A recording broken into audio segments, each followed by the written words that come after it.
Olafala hia tuhana e tolo da walatala ke latai me mama hea honei.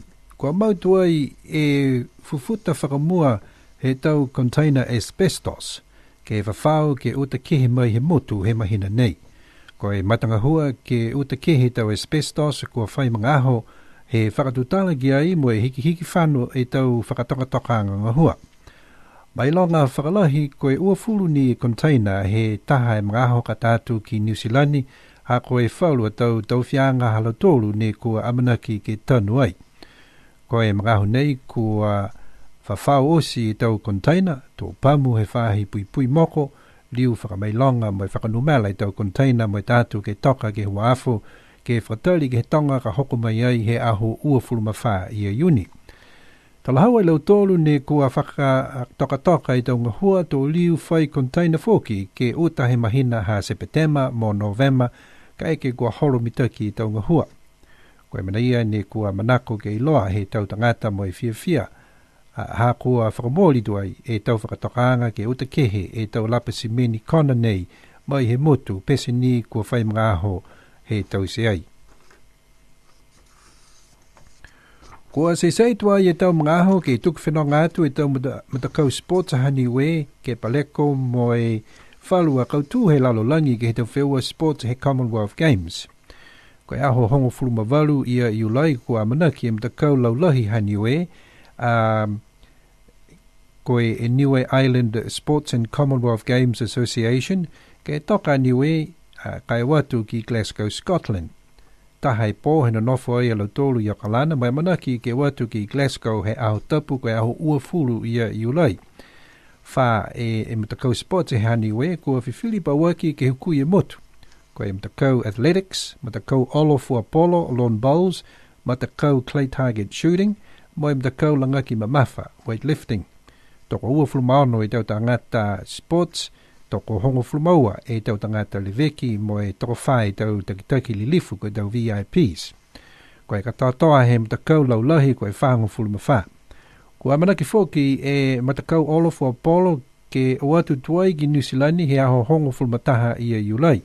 Ke whakako ke tau male mo moli iai mo e matakau whanawhana foki kua manaki ke tuku whanonga tuai he aho hongo fulumalima i a iulai ke lata foki mo e halo tolu e tau whakakwanga ke motu ko New Zealand to o atu whalataha mo e mtakau ki Scotland e aho uafulu i a iulai.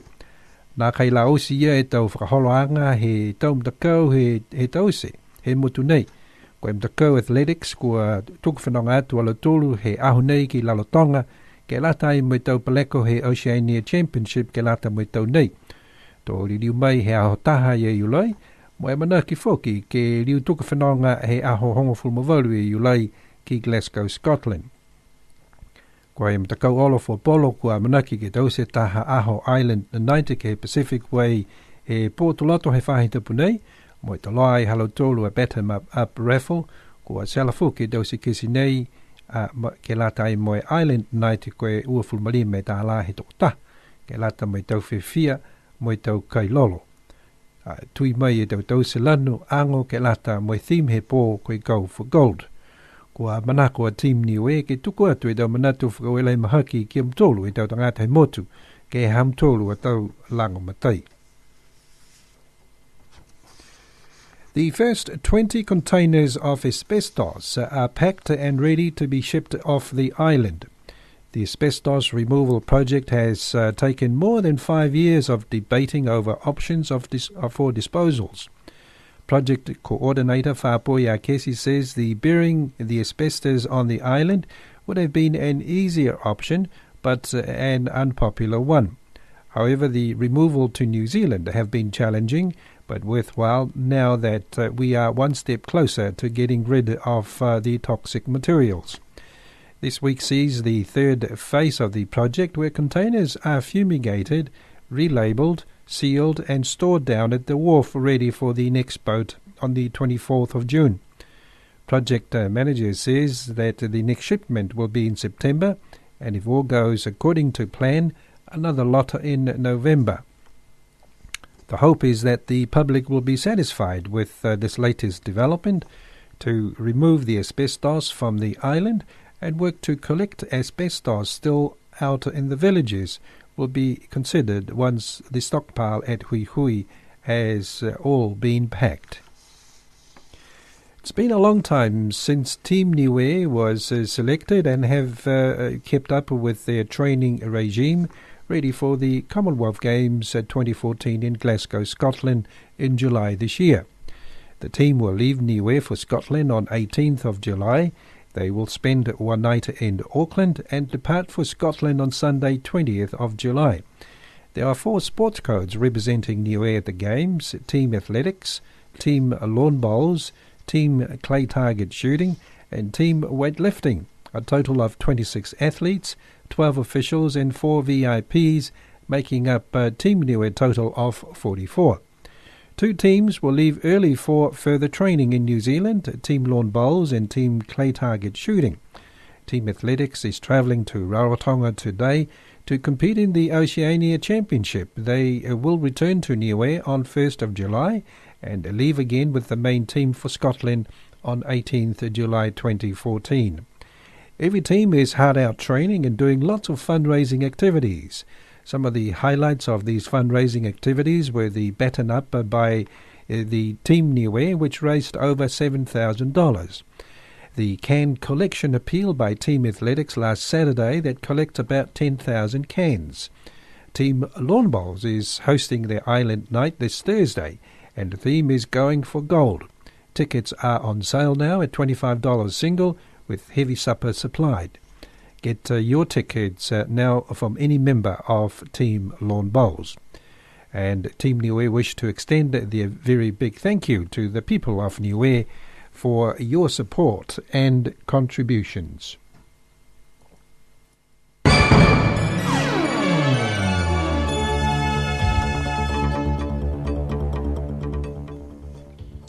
And here's our news from around the region.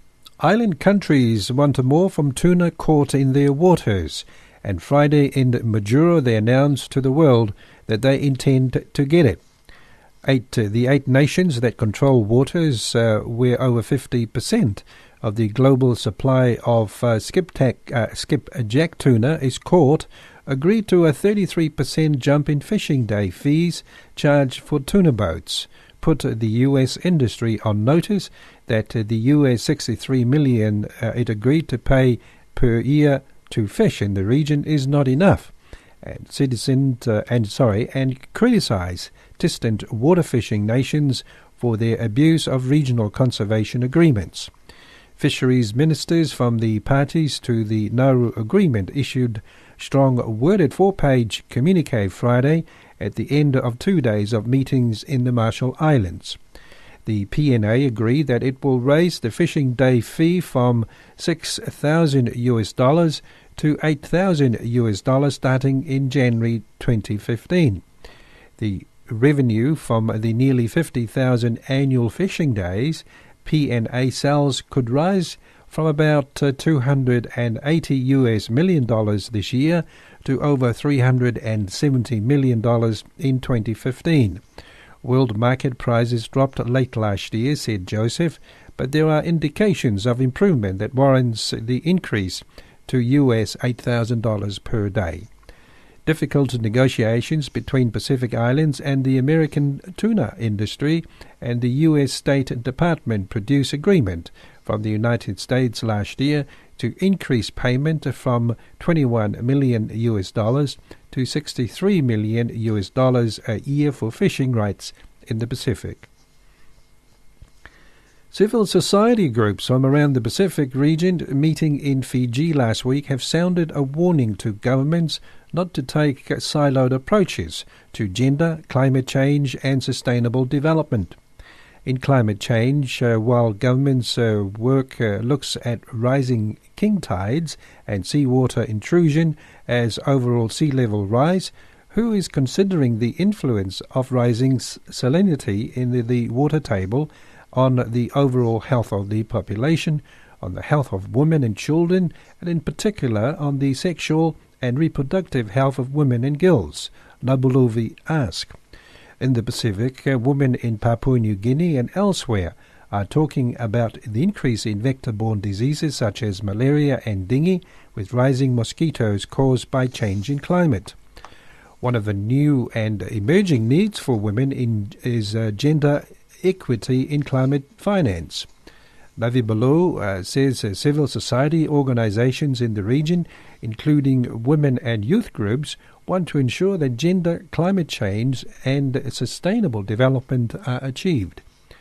At the end of the week-long meeting, the Pacific Partnership to Strengthen Gender, Climate Change Response and Sustainable Development released outcome statements from governments, civil societies and youth groups, which is expected to feed into the regional and global discussions on what will replace the Millennium Development Goals in 2016.